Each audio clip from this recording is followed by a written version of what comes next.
all to the session 1A. The session will tackle the topic of circular economy. Maybe if we could have the first slide, if we could ask for the first slide of the presentations. So my name is Charisios Achillas. I am an assistant professor at the International Hellenic University at the Department of Supply Chain Management. Thank you very much. Okay, so I will put the chair of this session, and I will co-chair with, thanks, so this is right. I will co-chair the session entitled Circular Economies at Cities, National and International Scale with Dr. Tudor. Terry is a senior consultant in the areas of circular economy, sustainability, and waste management. Previously, he was an academic at the University of Northampton. And in this session, we will have four very interesting presentations with 5 presenters, actually. So if we could move on to the next slide, you will see that the time frame is we have a very compact time frame. So all participants, all presenters will have a 5-minute duration for their presentations.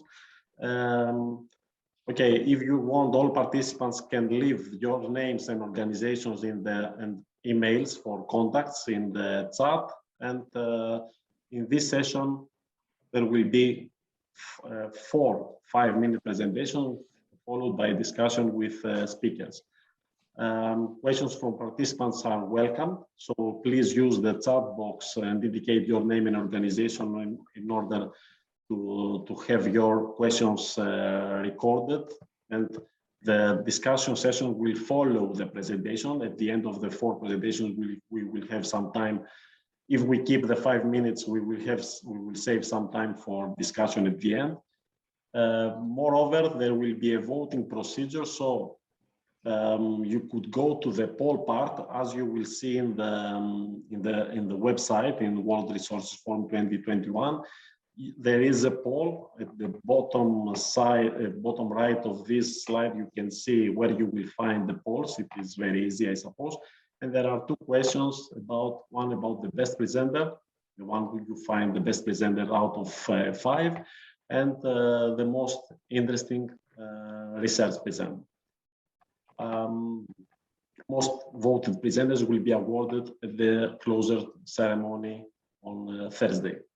So since time is very limited, I would like to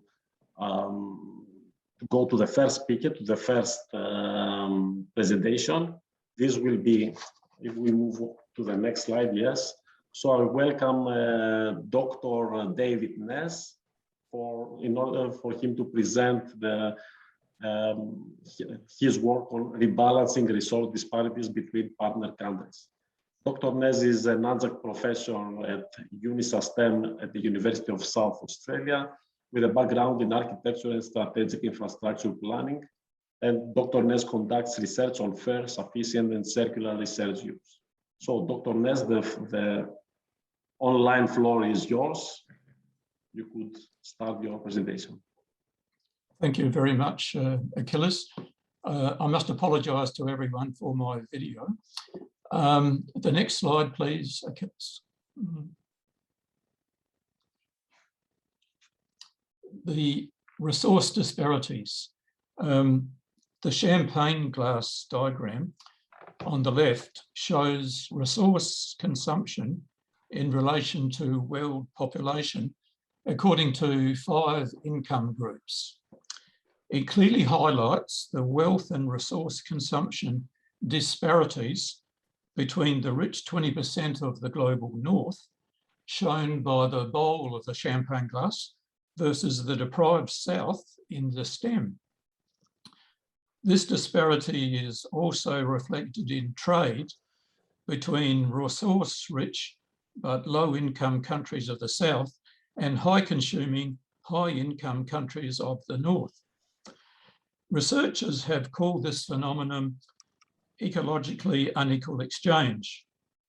As shown by the diagram on the right, high-income countries appropriate or take materials, energy, land, and labour from the South, while simultaneously generating a monetary surplus. For example, we can see large financial flows from Asia in the centre of the diagram to North America are matched by large carbon footprints and ecological damage in Asia. Next slide, please, Achillas. Okay. The late Professor Friedrich Schmidt-Bleek,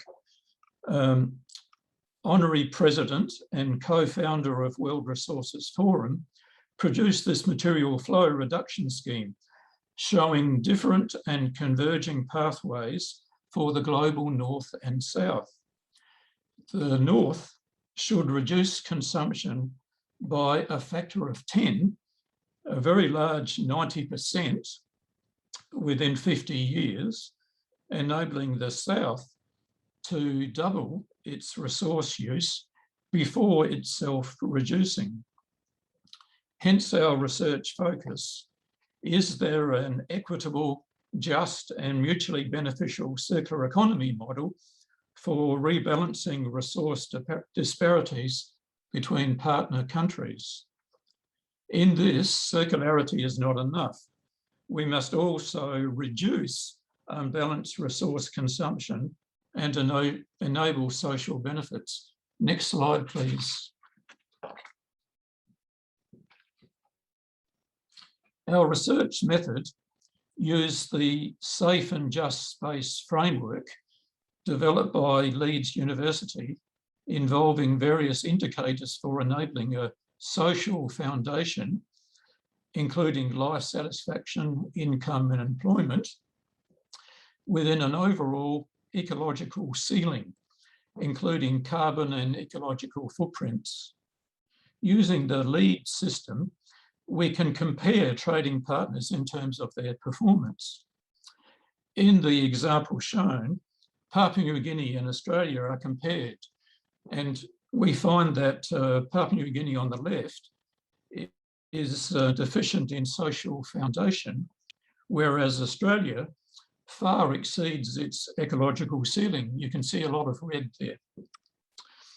By a new form of partnership, can they achieve mutually beneficial objectives? Next slide, please. Thank you. We developed this conceptual model to guide more equitable exchange and use of resources between the North and the South.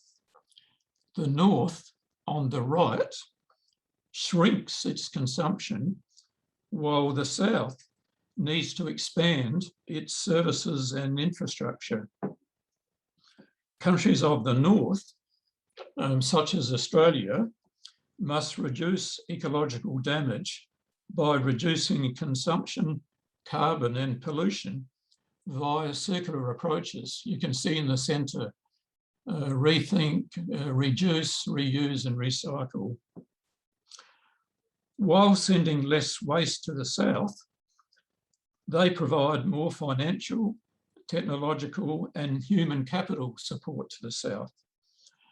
On the left, those of the South, while reducing resources extraction and exporting less resources and commodities, provide more value-added products and services and improve social livelihoods, services, and infrastructure. So, via a synergistic relationship between the parties, our model shows how a global North partner may significantly curtail its resource consumption and carbon while assisting its partner from the South to improve their social livelihoods. So we end up with a rebalanced, equitable, just, and mutually supportive circular relationship between partner countries with increased resource productivity and reduced overall absolute consumption. thank you. That's the end of my presentation. Thank you. Thank you very much, Dr. Ness. Thank you for this very interesting and timely presentation. So we move to the, I understand that time is very, very limited. So we move to the next presentation, which will be given by Dr. Vivek Anand Asokan. And the title of the presentation is Planning for Circular Economy in Developing Countries, Electric Vehicles and Waste Recycling in India. Dr. Asokan works at the Institute for Global Environmental Strategies in Japan, Sustainable Consumption and Production area. So Dr. Asokan, the floor is yours. Thank you, Chair. Next slide, please. Yeah, so the topic for the presentation is planning for a circular economy in a developing country. Here, I take the example of proposed EV introduction as a net zero mobility option in India. Next slide, please. We know with the increase of renewable energy transition and net zero mobility options, the amount of waste is soon to increase. And unfortunately, though, the most of e-waste is informally recycled. So that is a big challenge. So as the resource consumption increases, the e-waste is informally recycled and sometimes not recycled. Next slide, please. The issue in a developing country would be even more challenging because it doesn't have a sound material waste management infrastructure. So the question for this particular presentation is, what will be the implication of EV transition in India? What will be, so to do that, we estimate the battery waste in India near future by 2030 and to understand its implication through this research. Next slide, please. So to do that, we first estimate the amount of vehicles which we would see till 2030 using a GOMS function, which is basically estimating number of vehicles per 1,000 people. Once we do that, we estimate the amount of EV based on the national policy guidelines and our own assumptions. Among the total EV vehicles, we estimate when they would retire, and then we try to use LCA database and battery chemical composition data to identify what would be the waste generated and what would be the ecotoxicity due to it. Next slide, please. So one unique feature in India is e-rickshaw, so which is not seen in other countries. These are lead acid based battery based transport options, which is mostly used as a public mobility option for short distance, and it mostly uses lead acid. Next slide, please.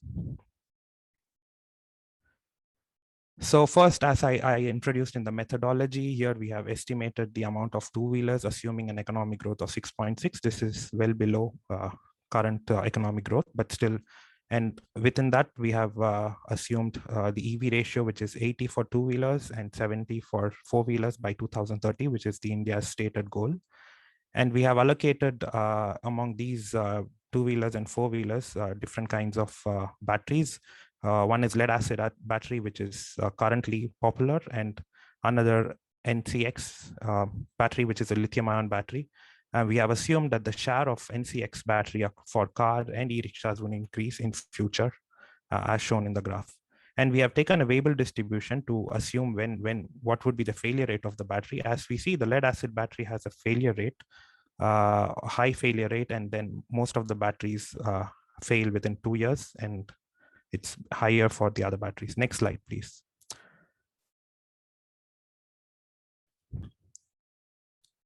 Yeah, this is the assumed vehicle growth by 2030, as we see the increase of two-wheelers and four-wheelers with use of NCS batteries. Next slide, please.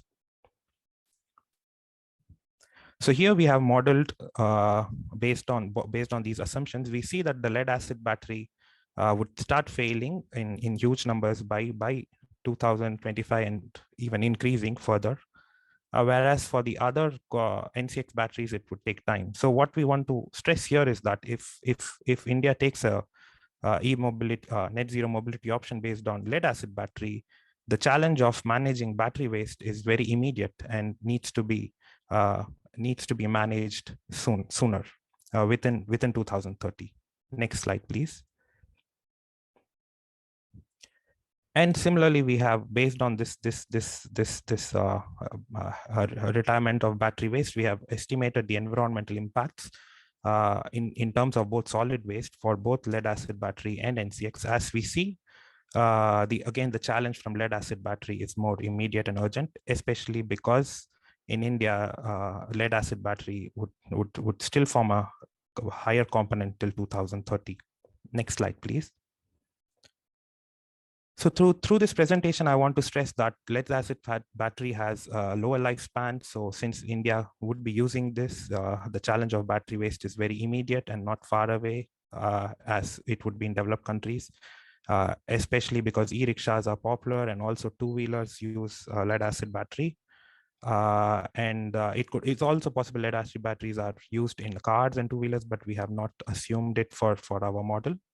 So significant policy measures are needed in a developing country like India, and also in other places wherever such e-mobility options are taken and where lead acid batteries would be prominent. So we need to strengthen the EPR systems here and also building labor codes for formal and informal waste management system. Next slide, please.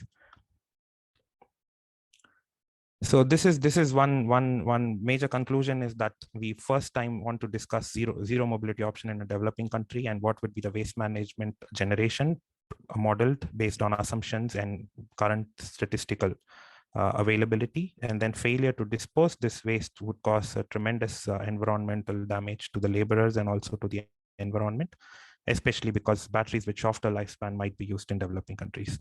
Thank you. Thank you very much for another very interesting presentation and for keeping the time. So we move to the third presentation, which will be delivered by two of the professors, Dr. Peter Desmond and Dr. Sorry, if you could go back, and Mr. Lemille. So I will give the floor in order to save some time to the two presenters. Thank you very much, Chair. My name is Peter Desmond, one of the co-founders of the African Circular Economy Network. Just want to take us back to 2015 when I did a master's degree at Sussex University at the Institute of Development Studies called Globalization, Business and Development. And one of the foundation texts was Amartya Sen's book from 1999, Development as Freedom. Amartya Sen is a leading economist and human development thinker. Yet when I came to do my dissertation on the circular economy, it became clear that there was a missing element on the human dimension to a large part. And when I met Alex as part of my research for my dissertation, his ideas about circular human sphere came into the fore. And at the same time, it highlighted just the extent to which the human development models were missing elements of environment and sustainability. And so we wrote this paper, which was published by Elsevier in Resources Conservation and Recycling, really to raise awareness amongst the circular economy community of the missing human dimension, and also to familiarize the international development community with circular economy approaches. And so we hope that at the end of this, to be able to help create a safe space, just as for humanity, just as we see in Kate Rayworth's work on the donut economy. And Alex is now going to talk you through the elements of this thinking and a proposed model. Over to you, Alex. Thanks, Peter. So, in fact, we started with the.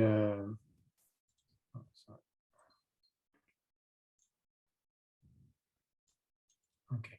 So, in fact, we started with the postula, with the statement that makes the circular economy as it is today. It's basically the objective is to build the foundations of new ways of consuming and producing. So that's the objective of the circular economy.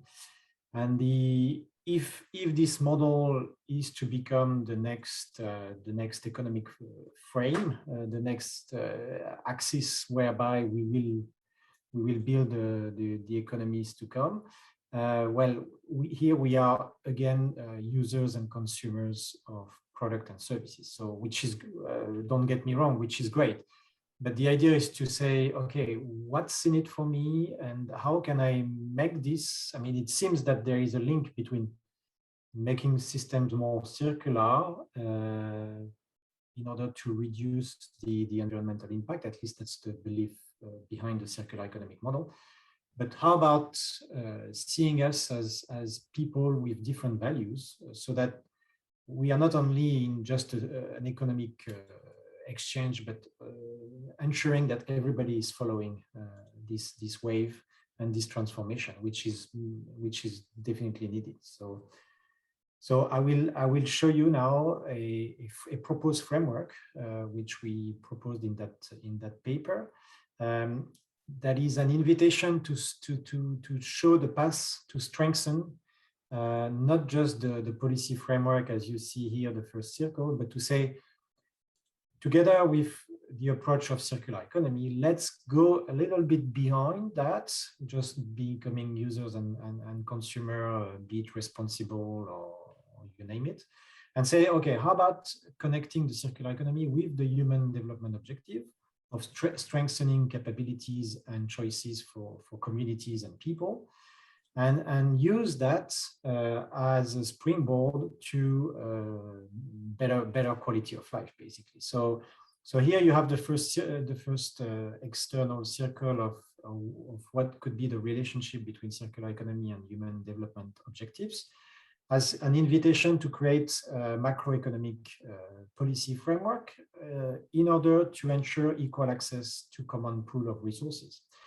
I give you a simple example, which came in 2016 in Sweden, where the Swedish government decided to shift labor taxes to tax non-renewable resources, and simply by reducing the VAT tax on repair-based businesses from 25% to 12%, sorry.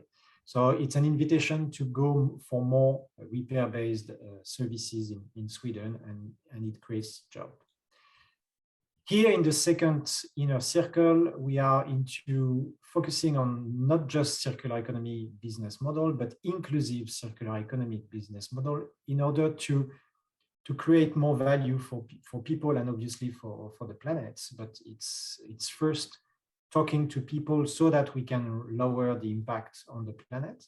And here it's about the versatility of a service-based economic model. I mean, moving from a product where you have a price tag on your product and you have no choice. If you don't have the money, you can't buy the product, into a service where you can adapt to the purchasing power of the people. And here, the example is a sharing platform in Nigeria that has granted access to farming equipment and machineries to farmers in Nigeria by sharing tractors and other farming equipment to most of the farmers across the country, just by accessing the machines without having to own them. So it's an interesting, inclusive, circular model. And here in that third circle, we have this the link between community initiative and circularity in order to increase the resilience and the belongings of this community to my community, basically. So here communities realize that they could achieve more by linking to resilience and belongings. And example could be Right to Repair, the Maker Faire, the Hackers, Transition Town, for instance. And then the last loop here is sustainable lifestyle and livelihood to increase individual well-being. And I'd like to share this example of the city of Roubaix in northern France, where I work on a zero waste program. And I'm asked to measure the social impact and social return of that program. And basically, it's the city, the city hall and the city asking the citizens to sort themselves out by living a life at zero waste. So they give them tools in order to succeed, like compost, like weight to balance, to weigh their beans and so on. And they have access to workshops where they learn to make their own product. And it seems that there is a correlation between living a life at zero waste and sorting people out of financial burdens, social exclusion, and the last one was health, social health. So people seems to be in better health because they eat better, because they access to shared garden. They talk to other people in the same situation, less exclusion, and better financial return at the end of the month. So very interesting link between circularity and getting people out of the social problems. And all of that is based on the definition of the Human Development Index by Amartya Sen, cascade of strengths and capabilities and choices to the people. So that's a very interesting link between circular economy and this framework of human development.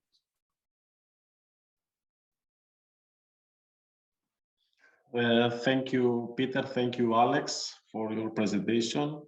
Maybe I think we adjust the same slide in French in the next slide for the Francophone speakers, but yeah, that's the slide for the Francophone speakers.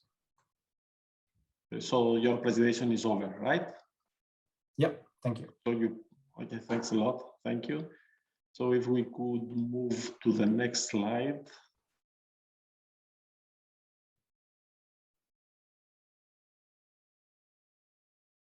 Just give us a second. Okay, then the next presentation will be delivered by Chris Slikwis. Sorry if I pronounce your name wrong, Chris. Chris is the general manager of MGG Polymers and the board member and expert in the European Electronics Recycler Association, from which is the spokesperson for the waste plastic. The work that will be presented is entitled "The Challenges of WRF'21 Plastics Going Circular." So, Chris, the floor is yours. Thank you very much. Thank you. If you could show my slides, then I can, or shall I just go to the next one now? No, it doesn't work yet. Right, thank you very much. I'm going to talk to you about challenges to convert the supply chain into the supply cycle for wheat plastics. And I'm trying to find my way in moving the slides. I don't see my controls yet, to my regret. I don't control it either. I think it's Suzanne. Right, okay. Silvina. So I have 5 challenges and I have 5 minutes. So you can understand that the biggest challenge is to get to this 5 challenges. The first one is a technology challenge. And the technology challenge is one where wheat plastics is at the end of the entire recycling chain of wheat. And if you look at this treating of the wheat plastics, and you can go to the next slide because it might, yes, wonderful. We have a number of steps in the recycling. We have a goods in where we pre-process the material and get it free of all the non-plastics. Then we go through a high-tech plastic separations, and we cannot use simple separations such as density. We need to use other types of separations to get to the pure polymers, polypropylene, HIPS, ABS, PC-ABS. Then we blend the enormous amount of small pieces of plastics and extrude them and compound them into a post-consumer recycled plastic. And then we need to do lab analysis to make sure that these plastics are REACH, RoHS, and POP compliant. And also we need to do rheologic and physical parameter checks on these plastics. The nice thing about this is that these plastics can be used as drop-in replacement for virgin material into new electronics. And you will find these plastics already at quite some scale in electronics. Now, the challenge here is that we have waste and we have a product legislation that both work into our plant. We have to deal with waste legislation and with product legislation, which then automatically brings me into the second challenge. And that is how we view the policy development within particularly Europe with regards to the circular economy. We have a canyon, and we look at this canyon as one side is the circular economy side, nicely sunny shine there. And then we have a darker side, which is the non-toxic side. And the problem that we see here in policy development is you don't see any bridges. You don't see any bridges over this canyon. You have people working on the circular economy and people working on the non-toxic side. We believe that this should change because the people on the non-toxic side need to understand the circular economy side and vice versa. Now, if we look at this linear supply chain, it's all easy. But if we start to look at a circular economy, we suddenly have a number of equations. We have the world of product development, which need to start looking at using recycled material. And on the other hand, we have the world of recycling that we need to design these products for and develop these products for. So we have a world of product development and the world of recycling that need to get together. I can refer to a book, Design from and for Recycling. I have added the link to this pack of slides. Then we have a third challenge, and that is the never given fact. You know, it's the ever given that was wedging the Suez Canal for 6 days earlier this year. And this is happening day in, day out with our waste. We have to do notifications as of the beginning of this year. And an average notification takes something like 100 days. And we have exceptions that take over a year. We had one even that took over 4 years. Now, if we supply the high-tech industry, they expect from the recyclers to have a very plannable situation. And of course, with notifications, that planification is a problem. So there needs to be a conceptual change with regards to notifications. We need to move to fast-track notifications, and I'm trying to get to the next, yes, there we are. If you would consider a notification process where the proper recyclers that work in an environmentally proper way, if they would be pre-authorized to receive these goods, and that these goods would be much easier and quicker in getting notifications, then we would be able to get into this plannable production again. So that is with regards to the fast-track notifications. We will have a workshop talking about notifications and Basel things in 10 minutes or so. So I happily invite you to take part in that discussion. Then we have the substance challenge. And the substance challenge is one where if I look at, for instance, brominated flame retardants, they can be used in different type of electronic products. But within the products, they can also be used in different type of materials. And then if you look at the amount of brominated flame retardants and other flame retardants by the matter, and overlay that with the current legislation, you will see a huge challenge popping up. It's an enormously complex thing where many of the flame retardants can still be used, but a number of them cannot be used. And then you can see that there is different legislations related to all of these substances. The good thing is, if plastics recyclers, specialized plastic recyclers get these materials, you will see that they manage this very properly. And 98% of the brominated flame retardants that need to be disposed of are disposed of if they go the right way. The problem and the challenge is, how can we get more of these plastics to proper recyclers? Because today, only 55% of the brominated flame retardant plastics generated are not entering the proper recycling channels. If I then get to the large one, which is the harmonization part, and I will keep this very short, I can talk in half an hour on this, but what we often see is that legislators ask recyclers to do all sorts of measurement in the waste stage. I strongly believe that this is wrong. If the recyclers do a proper job, their responsibility is to make sure that they bring secondary raw materials, resources back into the cycle. And this is where the measurement should take place. They should make sure that the substances of concern are separated from the waste, but the only real measurement point that should be there is when they re-enter when the raw materials, the secondary raw materials, re-enter the circle. I think I'm there. What we ask for is, please, let's make sure that we strike the right balance between the circular economy and the non-toxic parameters.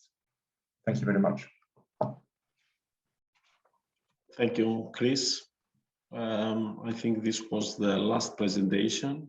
Yeah, okay. So we saved some time for discussion. Before moving to discussion, there is a voting procedure. So if you go to the portal of the forum, you will see there is a poll where you can vote the presenter, the best presenter, and the most interesting research presented. You could use the ID numbers that you will see in the next slide. So if we move to the next slide, yes, this is it. So if you want to vote for one of the presenters, please use the IDs provided in this slide. So I give the floor to Dr. Tudor to continue with the discussion session. Okay, thanks very much, and afternoon, everybody.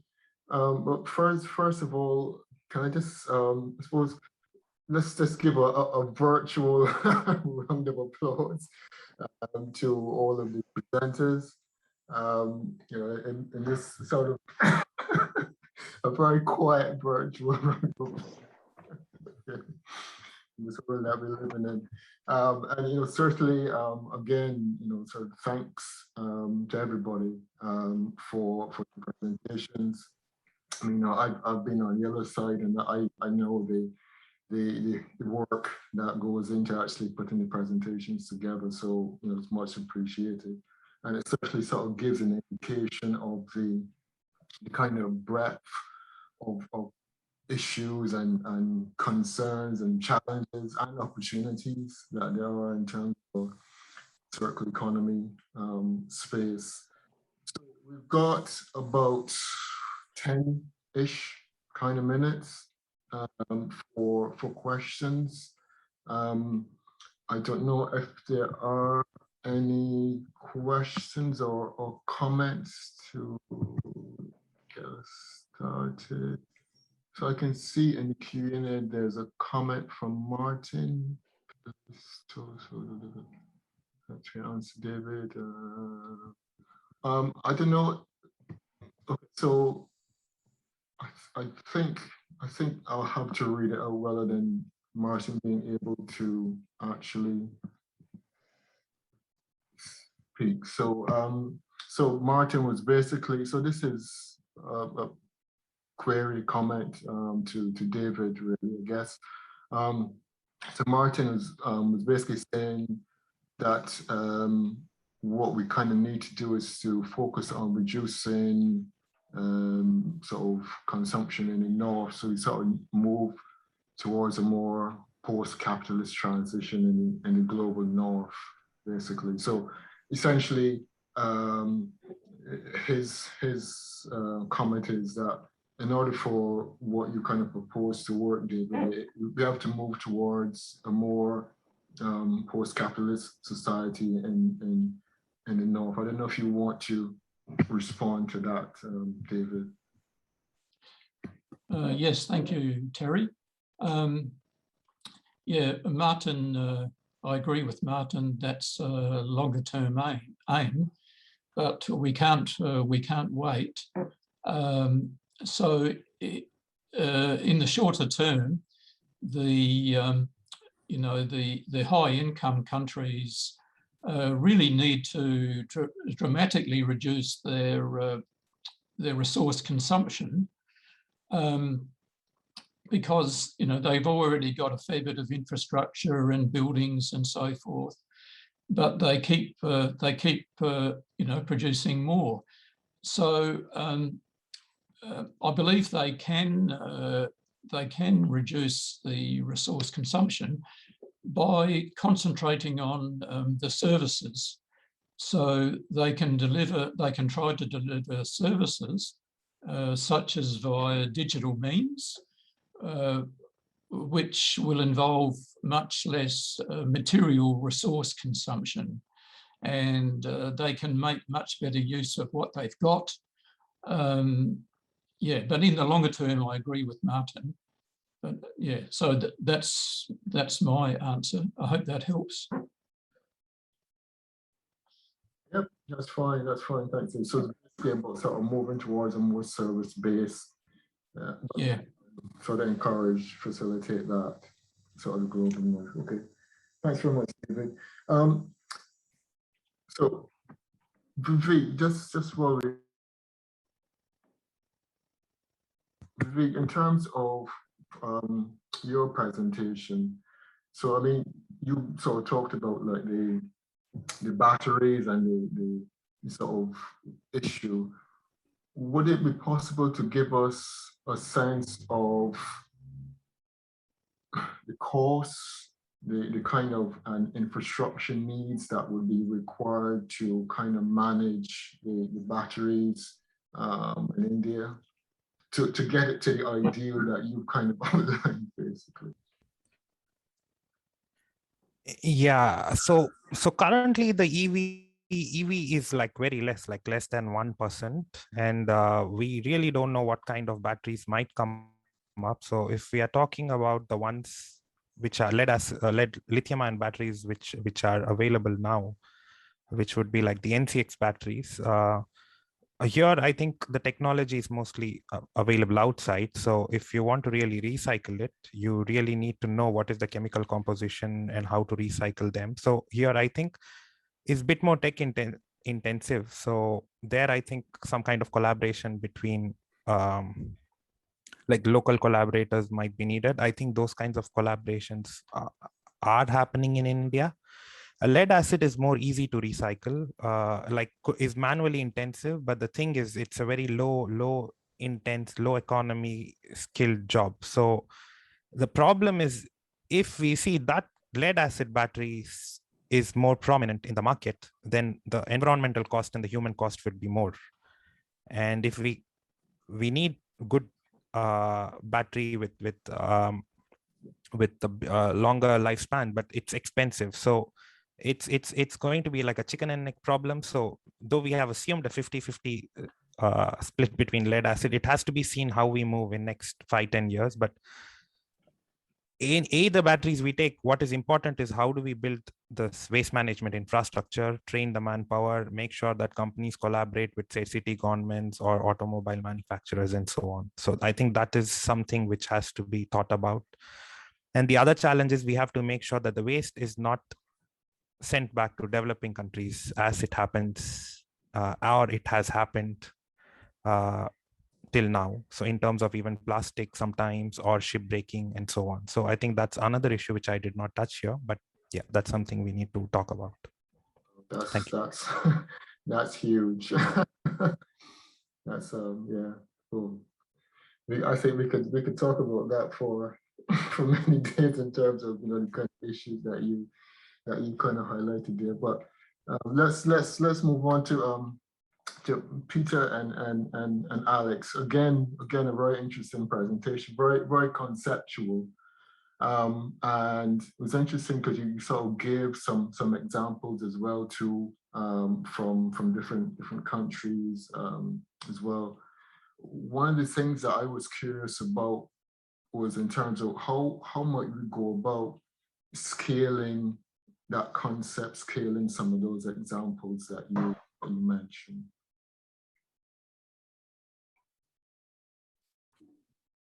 Any thoughts, Alex? Or yeah, I mean, about scaling, Terry, it would be obviously the idea of promoting circularity as a way to increase, I mean, better tomorrows for people. If they are they're able to manage the resources they can access, and if the products and the platforms that are granting them access to new ways of using those products and services, and new ways of valuing the people into their own communities. Obviously, we expect this effect to grow and to link them together so that they create this kind of scaling that you are suggesting. The idea is to say, let's not decouple circularity from inclusivity, because we all know that the two challenges we have are system circularity and social inequality. And these are the two main root problems of humanity, and one doesn't go without the other. Obviously, it means making more efforts to design better, but that's what we believe in. Yeah. Maybe Peter, you want to add? Yeah, just to add a little bit, the article that was published, we'll try and put a link in the chat to where you might be able to download it if you haven't already. Included in the article is a proposal, again conceptual, but we're looking now to apply it, a circular economy index, which actually will match against the Human Development Index that the UN produced. And the circular economy index would include 3 indicators: an environmental quality index, business models and skills index, and a provisioning index. So there's more detail in the actual article that we published with Patrick Schroeder, who works at Chatham House. So, yeah, the index Peter is mentioning is a way as well to measure on progress and understand scaling. Yeah. Yeah, brilliant. Thank you very much. Yeah, so we'll have a look at that and put it into the chat. And finally, Chris. So again, interesting presentation again. I just wanted to get a sense of, I mean, there's so much, there's so many moving parts there. So 2 things, I want to just get a sense of where do we start? and secondly, any best practice examples that you could perhaps point us to that we can have a look at? Right. Well, it is large indeed. The amount of plastics that we're talking about within the European Union alone, we're talking about 1.4 million tons of plastics that are involved from we alone. If you then consider that every single 1 ton of these plastics, if they are recycled, would save 4.5 tons of CO2 emissions compared to virgin material, you can see the environmental benefit of making sure that this is all recycled. There are so many aspects. The technology part has been solved. It can be done. The big difficulty is that there are so many players in terms of legislation, and they all seem to impede this development. And this is, I think, and this is what I try to bring over, this industry needs to have more support. And currently we have more the impression that we are fighting against windmills. So my best practice thing would be, please make sure that legislators keep some stability in the legislative regulation of this industry in order for this industry to develop. I think that's the biggest thing that I would like to bring over in this presentation. Thank you very much. And thanks again to everybody, and thanks to the audience for joining us. I mean, hopefully you kind of learned something. I certainly did. And yeah, so I don't know if Charles wants to say anything to close. No, I'm fully covered. I see in the chat that there is an article by Alex and Peter and Patrick. So if you could get more information on the research. Thank you all for attending this session. Thank you. So see you in the next session. Thank you. Thank you. Thank you. Thank you very much. Yeah. Thank you so much.